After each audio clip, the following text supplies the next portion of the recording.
j'ai fait partie des 15 meilleurs mondiaux pendant plusieurs temps, peut risquer derrière engendrer quand même certains traumatismes. Et malheureusement, il y a des personnes qui restent sur le carreau en poussant leurs limites. On a toujours l'impression de maîtriser son corps, et là, je maîtrisais plus rien du tout. What's up les boys, j'espère que ça va, bienvenue dans Entre Athlètes. Cette semaine, on est avec monsieur Geoffrey Voisin. C'est Quentin. Ça va, tu vas bien? Et toi? Bah écoute, ça va nickel, je suis content d'avoir dans le podcast. En plus, on a fait ça assez rapidement. Ouais, bah c'était des fois les choses spontanées sont des fois les mieux. Bien sûr. Et en plus, là, ce qui est fou, c'est la chance que j'ai, c'est que dans quelques temps, tu pars en plus faire les mondes à Chicago. Ouais. Et t'as quand même réussi un peu à prendre le temps de venir. Donc en tout cas, je te remercie par avance. Bah écoute, c'était un plaisir. J'avais 2 heures à tuer, bah écoute. Tu les as tués ici. Magnifique. Écoute, pour ceux qui te connaissent pas encore, est-ce que tu peux rapidement peut-être te présenter ou te représenter à ces gens-là? Bah écoute, moi je suis Geoffrey Voisin, athlète Aerox depuis plus de 4 ans maintenant. J'ai évolué dans l'Aerox en tant que coach, également en tant que meilleur français pendant plusieurs années. Également, voilà, donc j'ai fait partie des 15 meilleurs mondiaux pendant plusieurs temps, bon, plus ou moins actuellement. Je suis coach sportif depuis 23 ans, j'ai 2 enfants de 10 ans, j'ai une jeune femme, et j'habite à Paris. Bah, c'est bien résumé. Et en fait, pour comprendre, du coup, initialement, en fait, ton parcours, toi, t'es coach. Je suis totalement coach. Enfin, j'étais très sportif jeune, et après, je suis devenu, comme j'ai pas été sportif de haut niveau, bah, je suis parti vers le coaching, et après, j'ai fait le système un peu inverse. Je suis devenu athlète en post-carrière. C'est génial. Ouais. Et tu as aussi commencé par les courses Spartan Race. Donc pour ceux, je pense, qui voient un peu ce que c'est les courses dans la boue, il n'y a pas que ça, une course d'obstacles, on va dire. Ouais, c'est une course d'obstacles. Ouais. C'est un trail, en gros, c'est un trail avec des obstacles. C'est ça. Ouais. Et tu as quand même des grosses distances dans la Spartan. Bah, ça va de 5 à 50 km. 50 km quand même? Ouais, 50 km, ce qu'on appelle l'ultra beast. Ah ouais, d'accord, ça c'est quand même vachement... J'avais pas de notion de ça, c'est costaud. Surtout, c'est en trail, alors du coup, ça représente vraiment c'est pour les meilleurs, ils vont mettre 7-8 heures, et certains, par contre, il y a un cap time, donc mais temps maximum, 14 heures. Ok, et du coup, vu que tu avais un très gros niveau dans les Spartans, est-ce que c'est vraiment là que tu as commencé, on va dire, le sport de haut niveau? Alors, j'avais un gros niveau sur le début de la Spartan. Au début de la Spartan, je me trouvais un petit peu dans le top 10, top 20 français. Après, le sport a évolué. Il est devenu beaucoup plus sur des trailers de confirmés. Ce qui a fait que, voilà, après la différence a commencé. Le sport s'est plus transformé avec des profils trailers qui sont bien préparés physiquement et musculairement. Donc, le sport a un petit peu dévié dans ce sens-là. Donc, pour mon gabarit, je me suis un peu moins retrouvé sur la suite. Mais c'est vrai que j'ai bien performé les premières années. Ouais. Et justement, toi maintenant qui fais de l'Aerox, comment justement on passe des Spartans à l'Aerox? Qu'est-ce qui a fait que tu as fait ce changement de discipline, on va dire? Bah, en fait, le Spartan, mais encore une fois, en fait, je suis assez compétiteur. J'adore la compétition. Alors justement, j'étais en catégorie élite pendant des années en Spartan. C'est-à-dire que je me trouvais, voilà, encore une fois, dans les 15-20 meilleurs mondiaux. Des fois, je faisais des top 10 assez exceptionnellement. Mais j'aimais ce côté compétition et m'affronter aux meilleurs. Moi, ce que j'aime, c'est affronter aux meilleurs. Et un jour, je découvre l'Aerox. Et en découvrant l'Aerox, je me suis aperçu que j'avais un niveau où je pouvais m'affronter vraiment dans l'élite mondiale. Donc ce côté compétition, déjà, ça m'a plu, quoi. Parce que finalement, en Spartan, je me suis retrouvé un petit peu en deuxième zone après, où j'avais du mal à rivaliser vraiment avec les meilleurs. Je me retrouvais des fois à 20, 30, 40e. Ce qui faisait qu'à un moment, j'ai un petit peu chuté dans la Spartan. Même si j'adorais ce sport, j'avais fait un peu le tour d'une certaine manière. Et j'ai trouvé ce nouveau sport à laquelle je me préparais finalement. Quand je faisais la préparation physique, je faisais beaucoup de skieurs, rameurs, voilà, pour toute la préparation physique. Et ensuite, toutes les blessures que j'ai pu avoir, ça m'a permis aussi de pallier au non-running pendant des années. Et ce côté, surtout à la base compétitif, ça m'a bien plu, quoi. Me confronter vraiment au meilleur.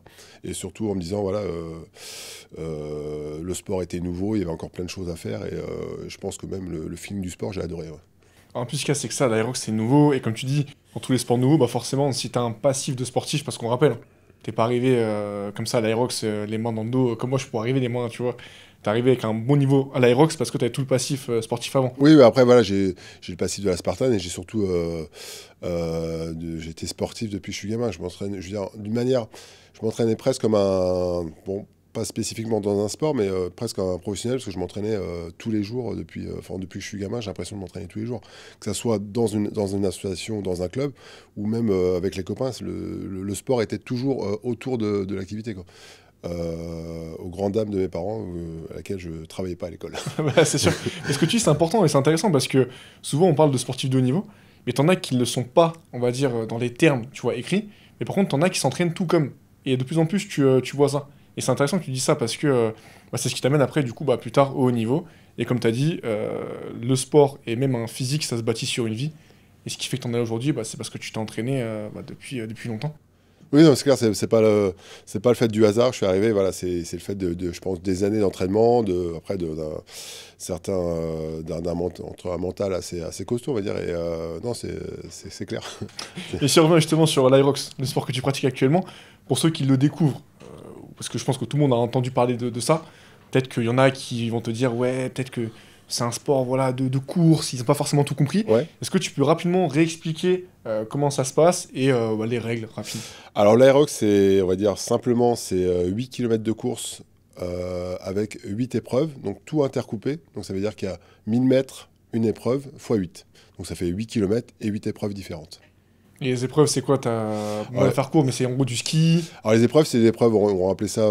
crossfit, quoi. Pour faire le terme un peu à la mode et pour que tout le monde comprenne, c'est des exercices fonctionnels. Oui. Donc le skieur, le rameur, on retrouve en niveau cardio, on retrouve du sled, on va pousser un sled, donc un chariot, on va tirer le chariot, je dis chariot pour que ce soit plus clair, faire des burpees.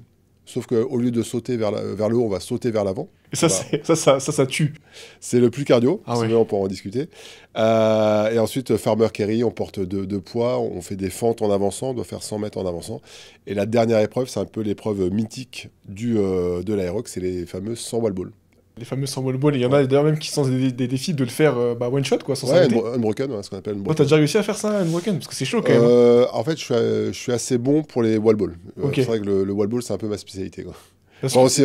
Si on voit un peu mon ranking wall ball, en général, je me trouve toujours dans les meilleurs mondiaux au niveau du rythme. Waouh! Et on parlera après des différentes catégories, mais toi, quand t'es comme ça en pro, la balle, elle fait 6 kilos? Elle fait 9 kilos. Elle fait 9 kilos la balle? 9 kilos, ouais. Ah ouais, quand même, ok. 9 kilos et 6 kilos pour les open et 4 ou 6 kilos pour les femmes selon les catégories. Ok, remarque 9 kilos, je crois que c'est ce qu'on a au crossfit. Hein. Ah oui, non, c'est 9 kilos, c'est honnête. Hein. En fait, quelqu'un qui va faire 9 kilos, il va le faire à l'entraînement, ça va être facile, mais après, c'est en compétition. Après, certains, 1h et demie de course pour certains, c'est plus la même. La balle, elle fait plus 9 kilos, elle fait peut-être le double. Tu m'étonnes. Et quand on voit ce sport-là qui explose, on parle de, voilà, je te dis, premier arrivé en France, je crois, 2021-2022. 2023. 2023. Ah, c'est pas si vieux que ça. Ouais, je suis parti trop loin. Et par contre, le sport a été créé en 2017. Le sport a été créé en 2017, ouais, 2017 en Allemagne. Ouais. Et quand tu vois justement là, ouais, en 7-8 ans, on va arrondir, tout ce qui s'est passé, pourquoi tu penses que ce sport explose autant? Qu'est-ce qui plaît en fait dans l'Aerox? Ce qui plaît, je pense, c'est la simplicité enfin, je dirais pas la simplicité physique du sport, mais la simplicité de ce sport et l'accessibilité à beaucoup de gens. Si on est toujours dans des éléments de comparaison, il y a plein de sports où il faut un gros background technique, il faut beaucoup de prérequis pour pouvoir faire une compétition, ou il faut une licence. Bon là, c'est l'entreprise qui a créé ça, donc évidemment, il n'y a pas de licence, rien juste à payer son adhésion, et surtout la simplicité des mouvements. En fait, même si on n'est pas performant sur chaque mouvement est faisable. Pour un sportif, un minimum de sport, pour un sportif minimum. Quelqu'un qui est complètement KO, qui fait jamais de sport, ça va être très compliqué. Ça va être très compliqué, mais on va dire, pour un sportif loisir, c'est faisable. C'est largement faisable. Tous les mouvements sont faisables. Après, évidemment, après, on va parler de technique. Après, évidemment, avec la technique, on va améliorer les choses. Mais c'est déjà... Et après, je dirais que la deuxième chose, c'est qu'ils ont réussi à rendre ce sport d'une manière sexy, parce qu'ils ont fait tout un marketing et une communication qui est tellement incroyable. Ça, quand on voit les vidéos, rien qu'à voir la vidéo, ça motive et ça booste vraiment. On se dit, ouais, j'ai envie de faire ça. Quand on est sur les événements, c'est survolté. Il y a les MC, le micro, le DJ, il y a toute une émulation autour des athlètes, etc. Plein de stands, etc. Donc ça fait vraiment quelque chose qui donne envie, quoi. Et comme tu as dit, le marketing, ils sont vraiment forts. Justement, c'est très fort. Hein. C'est Max Villa qui est à la tête de l'Aerox, on salue. S'il écoute ce podcast. Salut Max. Et c'est vrai que c'est vraiment fort. Et ce qui est fou aussi, c'est que moi je l'ai fait, je suis pas en pro, tu vois. Mais c'est vrai que quand t'es au départ et quand tu fais la course, t'as l'impression que t'es une superstar, tu vois. C'est ça qui est fou. Alors toi, à ton niveau en pro, J'imagine même pas commencer les compètes quand t'es en pro, c'est génial, non? T'as une Bah, ambiance de fou, quoi. ah oui, non, non, mais après, c'est que tout le monde vit, en fait, tout le monde vit son ambiance. Et d'ailleurs, on parle de pro. Pro, c'est la catégorie. T'as raison, c'est une catégorie. C'est une catégorie qui fait, c'est la catégorie où les poids sont plus lourds. Mais ce qui est sympa, c'est que justement, la personne qui fait sa première Aerox, bon, par exemple, moi qui en a fait une cinquantaine, on est dans la même vague, on est ensemble, quoi, on part ensemble. Alors des fois, on n'est pas forcément au même niveau, mais c'est que tous les niveaux d'athlètes sont mélangés, quoi. T'as raison, mais c'est vrai qu'après, du coup, bah, tu les croises forcément sur la piste. Enfin, quand tu cours et quand tu fais les mouvements, forcément, ils sont plus rapides que toi. Mais c'est vrai que c'est bien, parce que du coup, tu sais, t'as vraiment ce sentiment de, voilà, on le fait ensemble, quoi. Ouais, on fait ensemble, et après, il y a une proximité. En fait, il y a une proximité avec on va dire, entre guillemets, les athlètes de haut niveau et les athlètes plus amateurs, et tout le monde se retrouve au sein et tout le monde pour la même passion, surtout, quoi. Ouais, mais ils sont forts. Et justement, là, toi, c'est quoi un peu les profils que tu vois à l'Aerox? Est-ce que c'est des anciens crossfitters? Est-ce que c'est des personnes qui font de la muscu? Est-ce que c'est des coureurs? C'est quoi un peu ceux que tu vois? Je dirais ceux qui performent, ceux qui performent, c'est quand même beaucoup des gens qui ont une base d'endurance et notamment de course à pied. On retrouve, je pense que là, on est en train de voir quand même pas mal de gars qui viennent du triathlon, qui est quelque part, qui est un peu un sport hybride, on va dire d'une certaine manière, où il y a des changements de position, on fait des transitions, etc. Et trois disciplines totalement différentes. Donc, il y a surtout, je dirais, pour les triathlètes, alors je ne suis pas pro de triathlète, mais je ne connais pas forcément bien le triathlon, mais je sais il y a différents formats. Et pour les formats un peu courts, qui durent 45 minutes, 1 heure, bah, c'est clair qu'un triathlète, il aura un bon transfert. Après, on a beaucoup de gens qui viennent du CrossFit. Après, eux, ceux qui ont une bonne base de running, bah justement, vont aussi pouvoir performer. Il y a aussi beaucoup de gens qui viennent juste du running, qui ont aussi déjà des fois un physique avec. On va dire, par contre, celui qui vient du marathon, c'est un peu plus compliqué, parce que le physique va être plus compliqué à transformer, hein. Bah, marathon, en plus, ils sont vachement secs. Ouais, alors si on parle des gens qui font du marathon à un certain niveau, voilà, Ouais, bien sûr. Ouais. Même si on retrouve des gens qui font l'aérox, qui font des 2h30 au marathon. Ah oui, carrément. Ouais, ça n'empêche pas, ouais. C'est ça que tu vois que c'est un sport qui est vachement complet. Et justement, toi, quand tu vois un petit peu les débutants qui commencent à faire ça, parce que c'est aussi un podcast voilà, qui fait pour les débutants intermédiaires, c'est quoi un peu les choses qui leur posent problème, généralement? Est-ce que c'est dans des transitions? Est-ce que c'est la course? Est-ce que c'est peut-être, tu vois, je sais pas, des mouvements spé qui bossent pas assez? Bah déjà, globalement, c'est souvent la course. Sur la course que les gens vont avoir, déjà ils vont pas savoir dans quel rythme se mettre, Ouais. à quelle allure ils doivent aller, s'ils doivent partir vite, pas vite, comment ils doivent gérer, s'ils doivent beaucoup gérer, pas beaucoup gérer. Déjà c'est un peu compliqué pour les novices à ce niveau-là, c'est se dire comment je cours, à quelle allure je cours. En fait, j'ai une réponse assez bateau sur ce genre de réponse, c'est que je dis aux gens, faites-en une.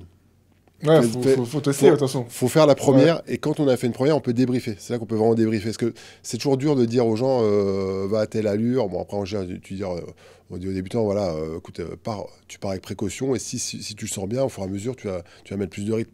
Mais voilà, c'est toujours un peu compliqué. Après, certaines personnes, par exemple, qui font de la muscu ou du crossfit, pour eux, les ateliers, ça va être, entre guillemets, leur point fort. Ouais, c'est ce que j'avais, moi, en tout cas, à l'époque. Même si globalement, c'est un effort différent, parce qu'ils peuvent arriver bien entamés sur l'exercice, qui fait qu'ils sont des fois un peu surpris.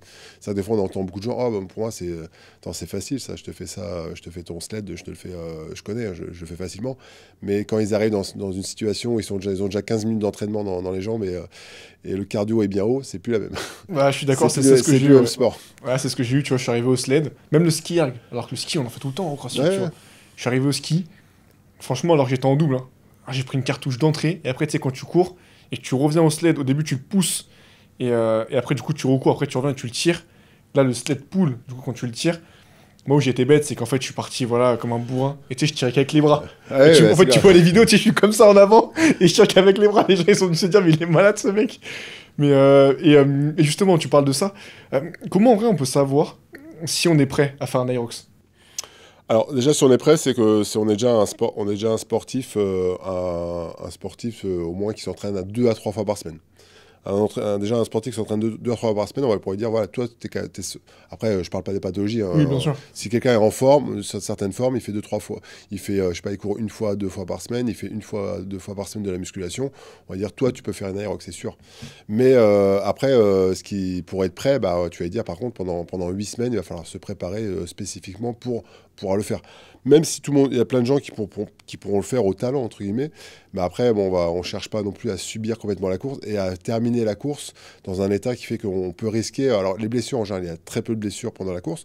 Par contre, quelqu'un qui est mal préparé, qui va y aller à fond, qui va pas trop s'écouter, peut risquer derrière engendrer quand même certains traumatismes. Hein. Et ça, faut quand même être conscient que c'est un sport qui reste quand même un sport assez violent, qui est accessible à tous, mais accessible quand on est préparé et quand on est sportif. Hein. Ce que tu dis, c'est important parce que il y a beaucoup de personnes en fait qui se rendent pas compte que, ok, la course, tu vas la finir, parce que dans un aérox, il n'y a pas de limite de temps. Ouais. Donc la course, tu peux la finir. Hein. Par contre, en effet, si tu la finis totalement sur les rotules, après, les conséquences derrière, je suis pas coach, hein, mais je sais que même, tu vois, au niveau du système nerveux, tu peux vraiment après être vraiment fatigué, j'imagine. Et bah après, pareil, bah, musculairement aussi, tu peux... Enfin, faut pas rigoler avec ça, quoi. Faut quand même s'entraîner un peu. Non, parce que vraiment, le corps, c'est une belle machine, mais à l'inverse, elle peut te rappeler que c'est quelque chose qu'on doit prendre avec soin. En fait. Le corps, il faut en prendre soin. Et faire n'importe quoi, ouais, faire des... Entre guillemets.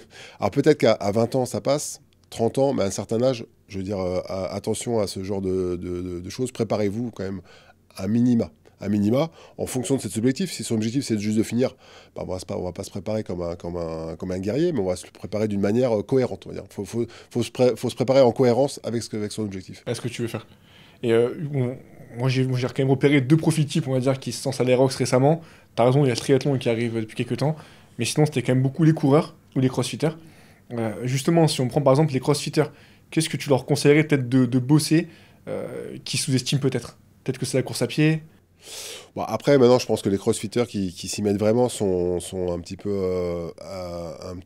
ça va un peu le truc, mais c'est travailler à faible... Déjà, de travailler beaucoup en endurance, faire beaucoup d'endurance, beaucoup de course à pied. En crossfit, ils ont tendance à faire beaucoup de... Maintenant, ils ont mis en place beaucoup de zone 2, mais beaucoup sur vélo. Alors, c'est intense en vélo. Mais c'est aussi intéressant de faire de l'endurance fondamentale en course à pied. Vraiment, vraiment ce qui est important, c'est de créer vraiment de créer l'endurance avec aussi ce qu'on a besoin le jour J, c'est de courir. Donc, il faut aussi courir. Il ne faut pas faire que du rameur, que des sports croisés. C'est bien le sport croisé pour les activités croisées, mais c'est pas ça qui va faire monter vraiment bien le niveau. Il faut aussi passer certainement 2 à 3 séances de running par semaine. Et les séances de running, c'est quoi? Tu fais des sorties longues, tu fais des sorties fractionnées?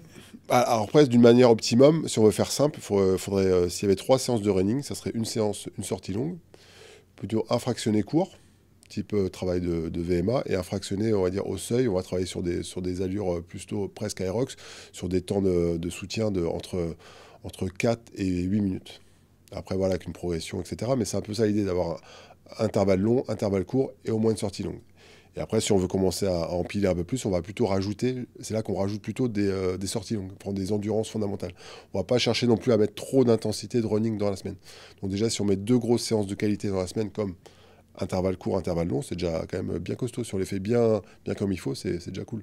Et plutôt avec 2 jours bien espacés. On va pas faire le lundi, mardi, les 2 grosses séances, c'est fini, ouais, moi je suis tranquille. Non, il faut les faire d'une manière intelligente, parce que ça demande une grosse récupération musculaire, et surtout une récupération aussi nerveuse qui est importante, qui est souvent assez longue, qui met entre 48 et 72 heures pour enchaîner. Ouais. Et tu vois, on parle de course à pied. Je pense que beaucoup de gens se rendent pas compte aussi à quel point c'est traumatisant. Parce que je pense que demain, il y en a qui font un aérox. Je pense que nombreux seront ceux qui vont se dire, bah écoute, je reprends la course. Ouais. Mais tu sais, ils y vont peut-être lundi, mardi, mercredi. Qu'est-ce que tu dirais à ces gens-là? Parce que c'est important aussi. Tu vois, moi, j'ai fait un marathon. Et combien de personnes se sont fait des périostites, je crois que tu dis. Ouais, périostites. Ouais. Et en fait, à quel point, justement, la course, ça peut être traumatisant. Juste la partie course, hein, sans parler du combiné avec les stations que tu as. À quel point, du coup, la course, c'est peut-être traumatisant pour le corps, et il faut pas, justement, la sous-estimer. Ah non, mais après c'est vrai que là, j'ai fait des raccourcis. J'ai dit, bien sûr, t'as raison. Ouais, j'ai dit 3 séances par semaine, mais il faut aussi penser qu'il faut y aller par étapes. Du jour au lendemain, on va pas se dire, tiens, ah oui, il a dit ça, bah faut que je fasse 3 séances par semaine. Oui. D'abord, tu vas courir 20 minutes, même si tu as du mal à courir vraiment 20 minutes, bah tu fais la course-marche, tu cours 3 minutes, tu marches 1 minute, tu cours 3 minutes, tu marches 1 minute, etc. Et tu montes progressivement. Pourquoi? Parce que aussi, déjà, le corps a besoin de s'adapter. Pourquoi? Parce que aussi les os sont pas forcément armés au départ pour pouvoir entamer autant de chocs. pour avoir autant de choc, il faut densifier on va dire le squelette d'une manière un peu vulgaire. C'est d'avoir un os qui est costaud pour l'avoir. Et c'est pas en faisant trop d'un coup que ça va se faire. C'est justement à l'inverse, ça va créer des traumatismes au niveau osseux. Et c'est ça le problème. Donc c'est important d'y aller par étapes. Donc clairement, ok, il faut que je cours 1 heure par semaine, je vais commencer par courir 20 minutes, après 30 minutes, après je ferai peut-être 2 fois 30 minutes, et j'y vais progressivement jusqu'à atteindre un palier. Mais il ne faut pas vouloir sauter les paliers. Ça peut marcher sur le court terme, pendant 2 mois, je vais me sentir bien, je vais avoir mes perfs qui vont monter. Attention, le corps peut rappeler derrière en disant, ce que tu as fait là, je vais te mettre un petit coup, je vais te mettre une petite fissure ou une petite fracture de fatigue, un truc comme ça, ça peut arriver. Ouais. Après, au final, tu perds du temps, quoi. En fait, c'est difficile des fois à se mettre en tête, mais il faut toujours être patient. Il faut être patient par rapport à son corps. Tout simplement, il faut respecter son corps, quoi. Bien sûr. Non, mais c'est des bons points, mais c'est important de le rappeler quand même, tu vois. Et justement, pour ceux qui veulent peut-être s'entraîner à l'Aerox, comment tu fais? Est-ce que du coup, tu as des salles d'Aerox spécifiques en France? Est-ce que tu dois prendre un coach? Est-ce que tu peux aller, je sais pas, je dis n'importe quoi, dans une salle assez classique et faire ta séance en solo? C'est quoi un peu les différentes façons de faire? Après, je veux dire, ça dépend de chacun. Il y en a qui arrivent à s'entraîner d'une manière autonome, et c'est pour eux, c'est intuitif de s'entraîner d'une manière autonome. Après, à partir du moment qu'on est structuré, on peut tout faire tout seul. Après, actuellement, en France, si je dis pas de bêtises, il y a au moins 700-800 salles affiliées Aerox. Avec, normalement, la salle affiliée a je pense, un cahier des charges où il doit y avoir un certain matériel à disposition pour que la salle soit vraiment bien affiliée. Donc déjà, il y a le choix. Souvent, du coup, dans les salles affiliées, ils proposent souvent des cours Aerox, des cours collectifs Aerox. Déjà, ça permet de s'intégrer dedans, ça permet de se mettre dedans. Après, il y a la manière simple, on prend un coach en one-to-one qui vous coach 1 à 2 fois par semaine, après qui vous dit peut-être la fin de semaine tu fais ça, ou simplement maintenant il y a aussi plein de coachs qui font la programmation en ligne, qui disent ok, lundi tu fais ça, mardi tu fais ça, etc. Et voilà, après je pense qu'il n'y a pas qu'une solution, ça dépend un peu de l'autonomie de chacun, de la connaissance de chacun, et aussi de l'objectif de chacun aussi. J'aimerais vous parler d'une nouveauté que nous mettons en place dans le podcast. Toutes les semaines, nous mettrons désormais en avant une association. Cette semaine, j'aimerais donc vous parler d'une cause qui me tient à cœur. C'est l'association Un combat pour Aiden. Elle soutient un petit guerrier atteint d'une maladie rare. Elle se bat au quotidien pour améliorer sa qualité de vie. C'est un combat de chaque instant et je suis vraiment fier de les soutenir. Et pour les aider encore plus concrètement, vous pouvez acheter la carte solidaire de notre invité du jour pour les soutenir. Le lien pour acheter la carte se trouve dans la description. Je vous laisse maintenant avec l'épisode du jour. Bonne écoute. Ce qui est bien, comme tu as dit, c'est que je crois que c'était CrossFit en fait. Vu que tu as des salles de CrossFit qui sont affiliées CrossFit, Aerox, il me semble, ont justement obtenu en fait le fait de pouvoir s'associer aussi à ces salles-là. Après, peut-être que tu as des salles qui font que de l'Aerox. Là, j'ai pas forcément la chose en tête. Mais en tout cas, dans plein de salles de CrossFit, toi, c'est peut-être ton cas aussi. Ils font aussi de l'Aerox. Et c'est ça aussi, ce qui est bien, c'est que du coup, maintenant, tu peux t'inscrire et pouvoir faire un peu ce que tu veux, quoi. C'est un peu ce que tu disais tout à l'heure, d'ailleurs on en revient un peu dessus, c'est pourquoi ça marchait l'Aerox, parce que l'Aerox, ils n'ont pas eu besoin de créer quelque chose pour eux, ils sont infiltrés dans les salles de CrossFit. Donc en fait ils ont pris une petite faille où il y avait dans la salle de CrossFit, ils sont infiltrés au fur et à mesure, et je pense que globalement ça a un peu tourné, donc beaucoup de salles de CrossFit sont maintenant plus dans une dynamique Aerox que CrossFit. Parce que voilà, et maintenant ils cherchent quand même aussi à faire des salles qui soient 100% Aerox. C'est pas encore le cas, je pense que mais ça va arriver. Hein. Ils ont un concept en tout cas, ils ont un concept. Après il y a un financement à avoir pour la salle qui est assez costaud, mais effectivement ils ont un concept qui va arriver. Mais dans plein de salles en France, dans plein de franchises, on retrouve de l'équipement Aerox, et plein de salles pas affiliées non plus. Hein. Il y a plein de salles pas affiliées on retrouve des sleds, c'est pas grand chose, il faut trouver des sleds, des wall balls, des fentes. Oui, c'est un sandbag, c'est bien, mais tu peux aussi travailler avec des poids. Enfin, il y a plein de manières de faire différemment que d'avoir tout le matos Aerox. Hein. Non, mais je suis d'accord. Et après aussi, comme tu as dit, comme on disait, c'est maintenant même dans les salles de sport, les salles sont relativement assez bien équipées. Honnêtement, tu trouves facilement des wall balls, un sled peut-être plus compliqué. Après, tu peux toujours le bosser différemment. Tu vois, tu as d'autres mouvements que tu peux faire qui, au final, vont t'aider sur ce mouvement-là, même si peut-être que tu n'as pas forcément bossé la technique, quoi. Ouais, parce que, après, ce que je disais dès le début, hein, c'était assez marrant, parce que moi, je suis de Paris, et les gens venaient je suis de la salle R2, Oui, pour un petit peu de pub. ouais, vas-y, vas-y, hein. R2, c'est une bonne salle, hein. J'ai pas j'ai pas d'action là-bas, mais bon, je travaille là-bas, et je trouve que c'est une super salle au niveau de l'Aerox. Et c'était une des seules salles à Paris qui avait un sled. Et moi, je trouvais ça quand même bizarre. Je me dis, attends, un sled, c'est pas ce qui coûte le plus cher. C'est vrai, Quand ouais. tu vois le prix des installations et tout, ça coûte tellement cher. C'est pour ça qu'à un moment, je pense qu'il y a beaucoup de salles qui ont compris que juste mettre un sled, et ça ramène du monde. Il y a des gens qui disaient, ok, je vais m'entraîner à Aerox, parce qu'ils venaient à R2 parce qu'il y avait un sled. Tu dis, bah, le sled, il a été sur-rentabilisé. Tu m'étonnes, le sled, et encore, ouais, c'est un appel aux salles. Je veux dire, achetez-vous des sleds, vous allez avoir plein de gens qui vont venir pour faire des drop-in, et c'est toujours sympa, quoi. Bien sûr. Et même pour les slides, pour les salles, pardon, qui n'ont pas encore justement l'affiliation Aerox, mais le fait de la prendre, bah, ça te ramène des gens aussi dans ta box, quoi. Donc, Ouais, alors je connais plus les tarifs exactement, mais c'est pas. Franchement, je pense que c'est un bon. Pour moi, je trouve que c'est un bon business actuellement, j'imagine, pour avoir l'affiliation, parce que du coup, on est agréé, et surtout qu'on est dans des villes de province, des fois, qui n'ont pas beaucoup de salles. À Paris, maintenant, il y a quand même beaucoup de salles affiliées, mais en province, il y a des villes où peut-être il y a une ou deux salles, donc ça, je pense que c'est une bonne valeur ajoutée, hein. Ouais. moi, je suis bien d'accord.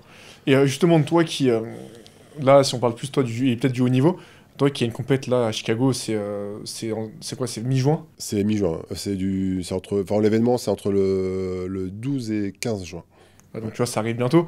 Comment toi tu t'entraînes? Voilà, tu vois, on a vu un peu les débutants. Ouais. Toi, dans ton cas, si on va un peu dans le dur, c'est quoi un peu justement, voilà, ta semaine d'entraînement? Peut-être que là, ce sera un peu différent, vu que là, tu prépares les mondiaux. On va dire, dans ce cas précis, tu as les mondiaux en ligne de mire, c'est ta target de la saison. Ouais. Comment tu t'entraînes dans ce cas-là? Alors moi, c'est 6 à 7 jours d'entraînement par semaine. Ok, ouais. Donc il y a 6 à 7 jours qui est sur l'entraînement, avec 1 ou 2 entraînements par jour. Globalement, c'est 2 entraînements du lundi au vendredi. J'ai une famille, j'ai des enfants, donc c'est vrai que le week-end, même si des fois, j'aimerais bien m'entraîner 2 fois par jour, mais c'est un peu plus compliqué. Donc c'est souvent 5 fois, 2 fois par jour du lundi au vendredi, et une fois le samedi, et des fois une fois le dimanche. Donc c'est plutôt par rapport à la famille que je dois m'adapter. C'est courir 5 fois par semaine, faire entre 50 et 80 km de course par semaine. C'est au moins 2 à 3 séances de muscu par semaine. C'est des WOD longs, donc des exercices un petit peu type Aerox, 1 à 2 fois par semaine. C'est beaucoup d'endurance, enfin de zone 2 en vélo, 3-4 heures de zone 2 par semaine en vélo. Donc c'est beaucoup d'heures cumulées. Donc si on cumule en heures, on va dire, moi je pense aussi en heures de cumulées, c'est entre 14 et 17 heures par semaine. Ouais. Wow. Et tu vois, quand t'es entre 14 et 17 heures par semaine, après, tu prends combien de temps vraiment de repos pur et dur pour justement pouvoir encaisser ces heures de travail? Alors ça c'est intéressant parce que c'est vrai qu'on quand on dit 14-17 heures, ça peut impressionner, je sais pas si ça peut impressionner les gens, moins en moins, parce que maintenant il y a beaucoup de gens qui s'entraînent d'une manière un peu plus professionnelle. Après, c'est comment polariser ces entraînements. C'est sûr que je ne vais pas faire un gros entraînement acharné muscu de jambes le matin et l'après-midi m'envoyer une séance de running de fou. Parce que du coup, ça va biaiser une séance. Donc il faut polariser. C'est-à-dire que si je fais une grosse séance très intense, la séance numéro 2, ça sera une séance très light. Si c'est une séance modérée, je peux refaire une séance modérée plus. J'essaie plutôt d'être dans cette dynamique. Et après, d'avoir, comme je disais tout à l'heure, d'avoir mes 2 grosses séances de running. Moi, c'est souvent le lundi, jeudi ou mardi, vendredi, un truc dans le genre. Et je m'adapte par rapport à ça sur son planning. Après, des fois, il y a les impondérables qui fait que des fois, il y a une séance qui n'a pas été faite. Je rechange un peu, mais j'essaie de toujours garder un peu cette ordre d'idée. Et si par hasard, j'ai eu 2 grosses séances dans la journée, le jour d'après, je pense que je vais peut-être changer ma planif de la semaine en disant, ok, finalement, la séance du vendredi, la séance qui devait être dure, je la remettrai le jour d'après, je mets mes séances light. J'essaie vraiment de jauger comme ça, parce que des fois, c'est vrai qu'il y a des jours qui peuvent être très, très durs, très, très durs à encaisser. Mais après, c'est bien s'alimenter, bien boire, après, c'est une hygiène de vie à avoir. Bien sûr. Je ne vais pas dire que c'est une vie de moine, mais c'est une vie qui est quand même dédiée autour du sport. Et après, il faut que son entourage aussi l'accepte. En plus, quand tu as une famille, etc., ce qui est bien, c'est que du coup, tu arrives à allier les deux. Ouais. Et je pense que tu as quand même, toi, des compétiteurs, peut-être, voilà, qui s'entraînent peut-être un peu plus, tu vois, que toi. Et justement, comment tu as réussi, tu vois, à refaire ta structure d'entraînement, pardon, par rapport aussi à ta vie de famille? Parce que du coup, chaque séance, je pense que du coup, là, quand tu t'entraînes, tu fais vraiment du qualitatif. Ouais, après, voilà, après, j'ai une chance, c'est que j'ai un travail, je suis coach. Oui. J'ai pas mal de trous dans la journée et tous ces trous, en fait, ça va être mes heures d'entraînement. D'ailleurs, quand je dis mes trous, maintenant, en général, maintenant, je cale mes rendez-vous et je m'octroie des moments dans la journée où je sais que je ne veux pas travailler. Parce qu'à un moment, je mettais le travail devant, moi, même si le travail est toujours très important, mais il y a des moments où je me dis, si je mets trop de rendez-vous, bah, je ne pourrais pas m'entraîner. Maintenant, je mets quand même l'entraînement un peu plus en avant, parce que voilà, je me donne un certain devoir à devoir le faire. Et par rapport à la vie de famille, voilà, il faut s'adapter. Je sais le soir à 4h30, il faut que je sois dispo pour aller chercher mes enfants. Donc mes séances, ça va être le matin entre 9h et 11h, et une autre séance l'après-midi entre 14h et 16h. C'est vrai que c'est pas optimum au niveau de la récupération. Et si des fois je peux, si ma compagne est là, bah, je vais faire ma deuxième séance des fois le soir vers 20h. Mais voilà, j'adapte vraiment. Donc globalement, c'est 2 séances matin et après-midi pour pouvoir aussi m'occuper des enfants, faire mes rendez-vous, etc. Ouais, Donc, c'est bien on va pensé, dire, quoi. on va dire que je suis bien pris de 7h du matin à 16h30. Et après, c'est les enfants. Ah, mais c'est bien parce que tu vois, souvent, tu sais, on peut se dire, ouais, il a un niveau de fou, il doit faire que s'entraîner, etc. En fait, justement, tu prouves qu'on peut. Parce que là, c'est un parallèle entre le sport et aussi, bah, tu vois, ceux qui créent leur boîte, par exemple. En fait, on peut comprendre à travers toi qu'on peut quand même réussir, tu vois, dans la vie à faire des belles choses, des très belles choses, tout en ayant comme une vie à côté, tu vois.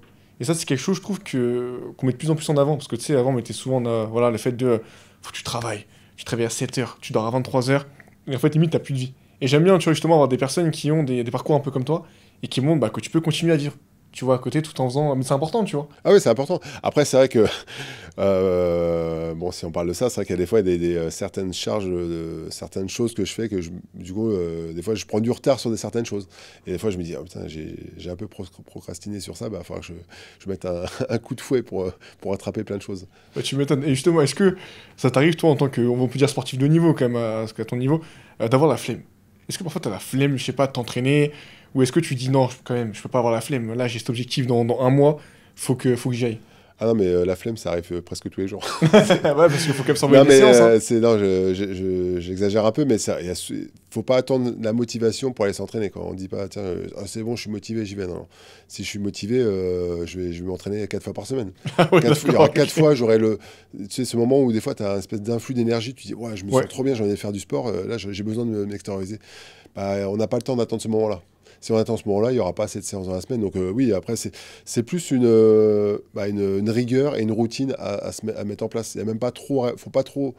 Moi, je mets pas trop de réflexion à me dire j'ai envie, j'ai pas envie. Ça fait partie de ma vie de m'entraîner, quoi. C'est ça, et en plus, tu arrives à un stade où je pense que ça fait tellement longtemps que tu t'entraînes que maintenant, l'entraînement, c'est comme si tu te lavais dans le matin, quoi. Enfin, si tu y vas. Oui, en plus, c'est comme beaucoup de monde, c'est le temps de s'y mettre. Et des fois, alors moi, je sais pas si avec l'âge ça joue, mais des fois, des fois, ça met un peu de temps, la machine met un peu de temps à se mettre en route. Des fois, je mets 30 à 40 minutes pour me mettre en route pour commencer vraiment ma séance. Donc, ça bande du temps, finalement, des fois, la préparation.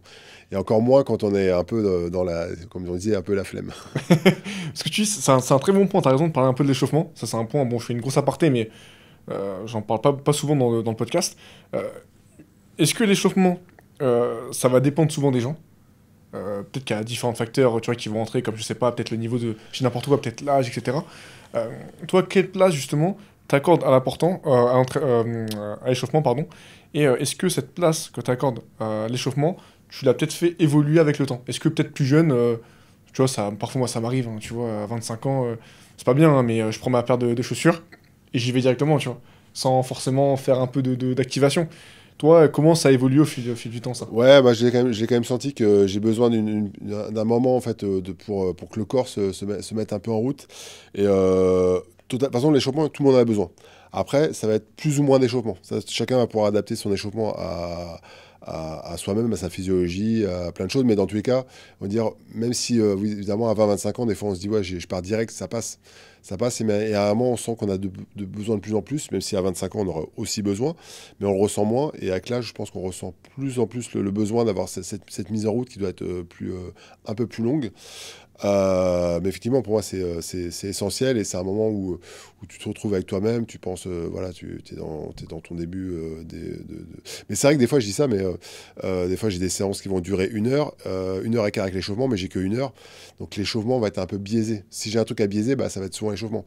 Mais quand j'ai vraiment le temps, je trouve que l'échauffement, c'est tellement important et c'est vrai que ça évolue avec le temps. Maintenant, quand je vais courir, je m'octroie au moins 5 minutes de marche avant de courir. Je cours plus à ma porte d'immeuble et j'y vais, non. J'ai besoin de ces 5 minutes où je branche ma musique ou pas, ça dépend, où je marche un peu et je pars. Je pars tranquillement.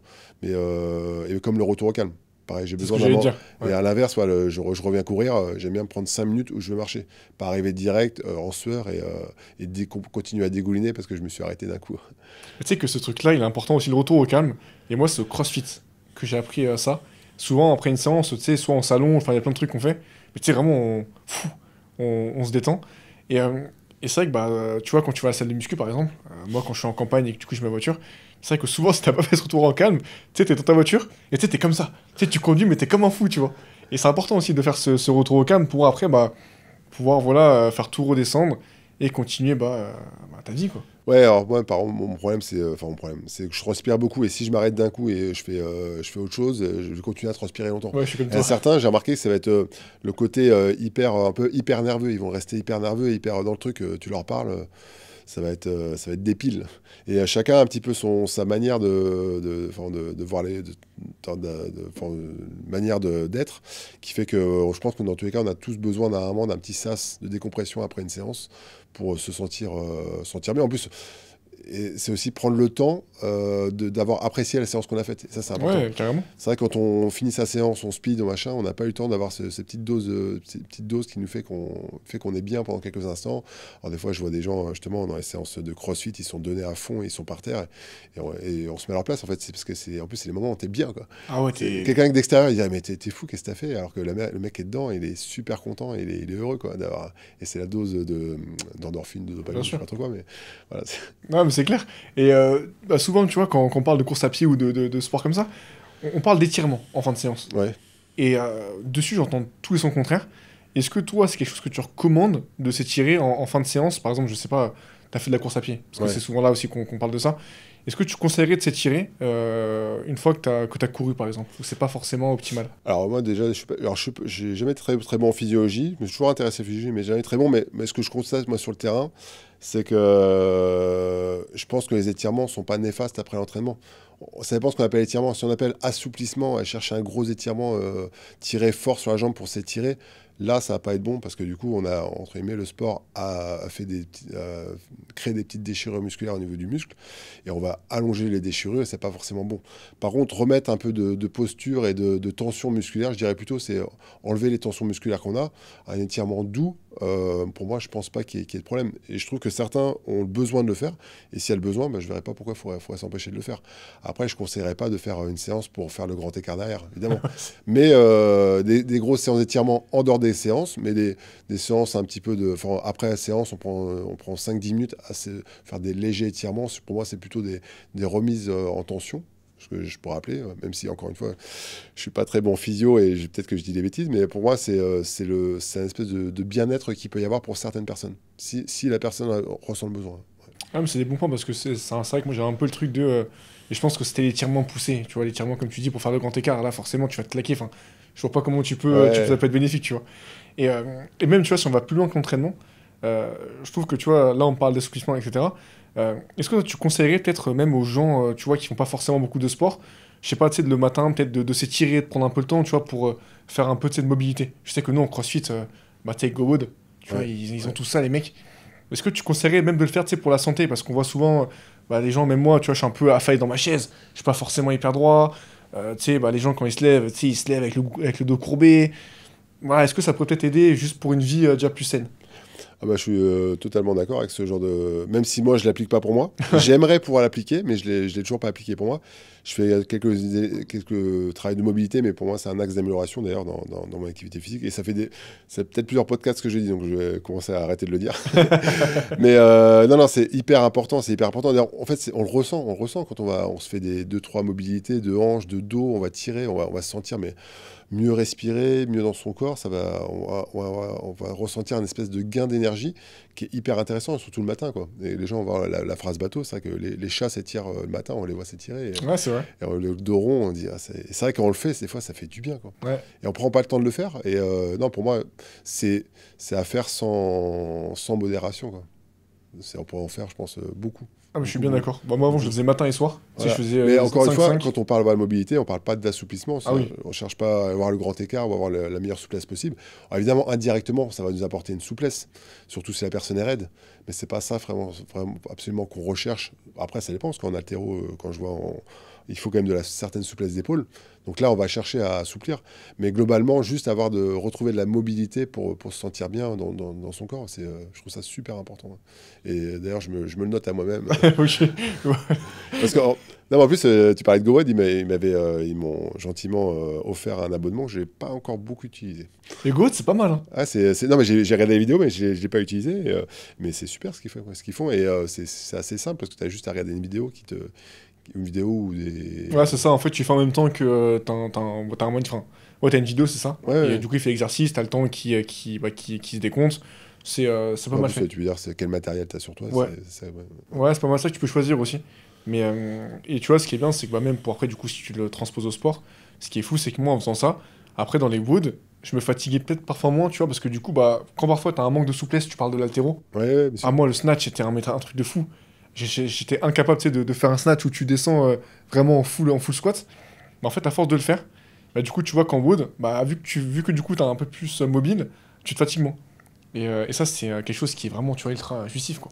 Ah, non, mais c'est clair, là je suis tout à fait d'accord et je pense que ça soit sportif, pas sportif, pour tout le monde, je dirais même, allez, 3 minutes de mobilité par jour, c'est déjà génial. Même des fois, moi quand je coach, j'ai souvent tendance à prendre une boxe et à mettre mon pied sur la boxe et savoir Ok, ce petit étirement de hanche qui fait ouais, vraiment de trop fou, du bien, quoi. c'est Ouais, clair. Et à ouais. chaque explication, tu changes ta Et jambe. des fois, les personnes que je coach, je dis, mais attends, on va te ramener ta boxe et ils me ramènent la boxe. Non, mais c'est génial. Et justement, toi, là, on a fait une grosse aparté, sur un petit peu sur toi, à ton niveau, etc. Euh, pour ta progression, pour voir comment tu progresses, etc. Est-ce que tu utilises, je sais pas, peut-être des montres connectées, des outils? Mhm. Comment tu fais pour traquer un peu tout ça? Alors, je pense que je suis resté un peu à l'ancienne école. Pourtant, j'en ai eu des montres connectées. J'ai eu pas mal de choses un peu plus pour la performance, c'est-à-dire justement les montres. Je sais plus à quoi je pensais, mais plein de trucs à l'époque qui y avait. Mais je suis assez. J'ai toujours été quand même beaucoup. Alors, je me donne quand même je fais mes séances, je me fais des séances de progression, je les note. Par contre, je suis beaucoup au ressenti en fait. J'ai toujours travaillé beaucoup sur le ressenti, sur comment je ressens les choses. Je pense que c'est parce que j'ai commencé, j'ai fait beaucoup de sport. J'ai quand même beaucoup de vécu en course à pied, etc. Donc, même si ça pourrait m'apporter, encore une fois, de temps en temps, quand j'utilisais mes montres cardio, je trouvais ça quand même assez utile. Mais j'ai jamais vraiment relevé absolument les données sur ça. Donc, je pourrais me dire que c'est un axe d'amélioration, mais est-ce que j'en ai envie? Je sais pas en fait. Ouais, bah, ce qui est marrant, c'est, tu vois, je transpose avec la musculation, parce qu'il y a des sports, moi, la course à pied, c'était un fraction d'affaires, faut que tu le fasses, tu vois, mais moi, j'ai un pote, là, qui fait du bodybuilding, et c'est ce qu'il me dit. C'est souvent, on entend en musculation, ouais, tu prends une nuit 30 de repos, etc. Il me dit, écoute, moi, j'ai fait ma série pec, je reprends quand je reprends, tu vois. Et au final, bah, le mec, il a un super physique. Et pour ça que parfois, tu vois, c'est un peu les débats qu'on a, c'est est-ce que le fait, parfois, tu vois, de mettre trop, justement, de data, de données, est-ce que, en fait, parfois, on oublie un peu de s'écouter aussi, tu vois. C'est un peu le débat Ah oui, non, mais voilà, avec les sportifs. après, je pense qu'il y a certaines personnes qui ont besoin justement d'avoir un suivi et d'avoir ces notes et leurs séances depuis 20 ans sur leur cahier ou sur leurs notes. Et d'autres, voilà, ils ont une espèce ils connaissent Ouais, ils oui, connaissent un peu plus ouais. leur corps, en fait. Après, c'est intéressant de connaître ses charges. Par exemple, c'est en musculation, en l'occurrence, me dire, OK, je me fais un cycle de progression. Chaque semaine, je me mets 1 kilo de plus. Bon, c'est juste de respecter d'une certaine manière les cycles de progression, mais voilà, d'être au ressenti, écouter son corps, en fait. Écouter comment on réagit. Est-ce que j'ai fait ma séance à quel niveau d'intensité j'étais? Est-ce que je me sentais à 100% de mes capacités? Ou est-ce que j'étais à 90%, 80%, etc. quoi. Et ce qui est fort, c'est que, et ce qui est intéressant, c'est que là, on parle de connaître son corps, mais en fait, personne connaît son corps, quasiment, je pense. Non, Et non. justement, comment tu pourrais peut-être essayer de mieux le comprendre? Est-ce que c'est, voilà, peut-être noter ses ressentis en fin de séance? Comment on pourrait faire pour mieux se connaître soi-même? Alors là, tu parlais de technologie, finalement, je pense que la technologie peut venir aussi, hein, parce que je Ouais, pense qu'il y a plein de choses pour ça. Quand on voit tout ce qui peut se faire en labo, les tests VO2 max, déjà rien que c'est un test VO2 max, ça peut se faire, on va dire, je pense, qu'en labo d'une manière hyper exacte.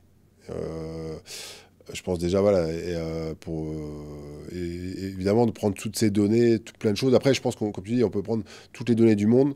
Même des fois, on peut même, d'une certaine manière, avoir toutes les données.